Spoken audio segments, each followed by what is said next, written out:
Hey, how you doing? In this video, we're going to check out the Donner Livejack Lite 2-in, 2-out audio interface. You on the Head Coffee YouTube channel, man? Yeah. Let's unbox this thing real quick.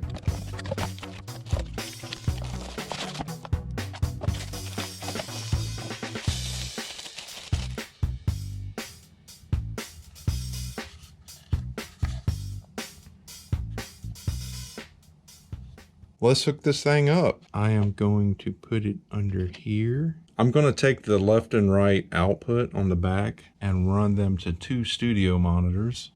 Right side, left side. Let's take the provided USB cable, run it from this USB-C port up here to a standard USB. I'm not sure if you can go USB-C to USB-C, but this cable is for like a 2.0 style to USB-C. USB-C. USB. What I do in my setup is I have a stereo headphone jack here that's going to little Logitech monitors that are stuffed behind my computer. So it's a 4-speaker system. So this is the headphone jack right here, and this is the independent volume for the headphones. Plug this in. Let's fire the computer up.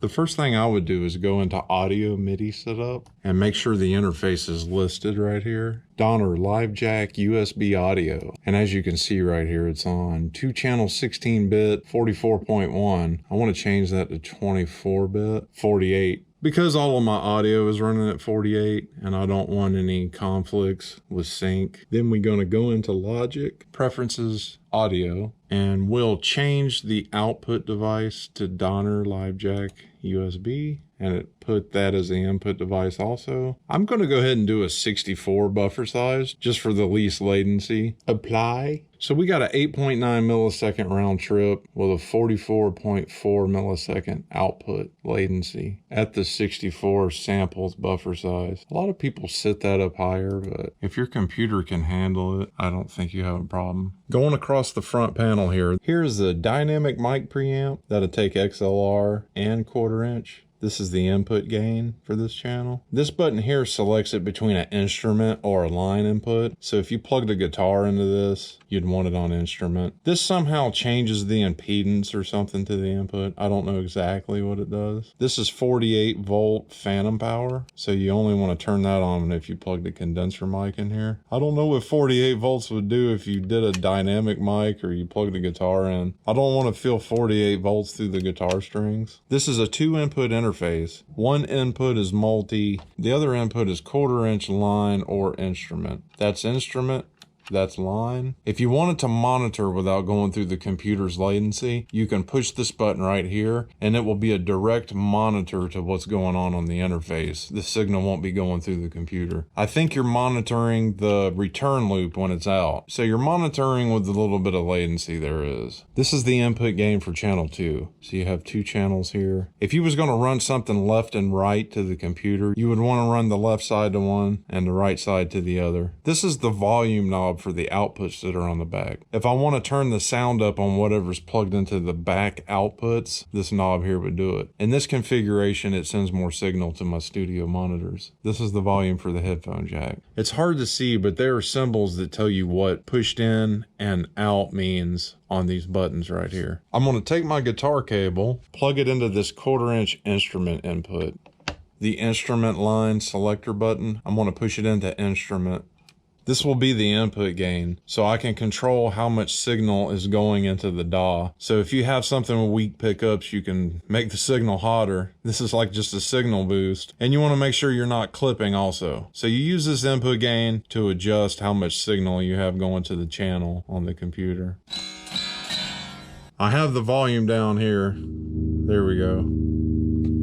It's only coming out the right side. What we do is go over here to the channel, make that stereo symbol a mono, and we are plugged into input 2, so we go to input 2. Now it's just one straight signal going into the computer. Then if you have plugins, here's Overloud THU.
Anyway, that's how you hook the guitar to it. A stereo instrument like a keyboard that has left and right, you would take your 1/4-inch cables and plug these into the 2 inputs. There's input 1, input 2, and this is a line signal, so we'll make sure those are out. And then you want to look at your channel, make sure your left and right's about even. So this side is channel 1, that side's channel 2. So the keyboard is hooked in stereo to the computer. Volume going to the monitors.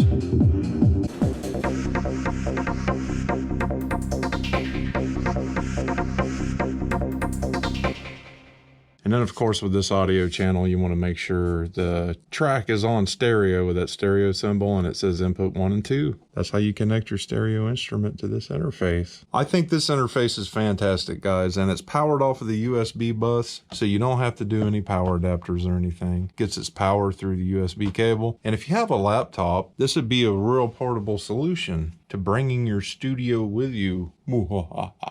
I hope you like the demo and check out the Donner Livejack Lite. I think it's cool. Thank you so much for checking the video out. This is it for now. And if you're subscribed, I will see you next time.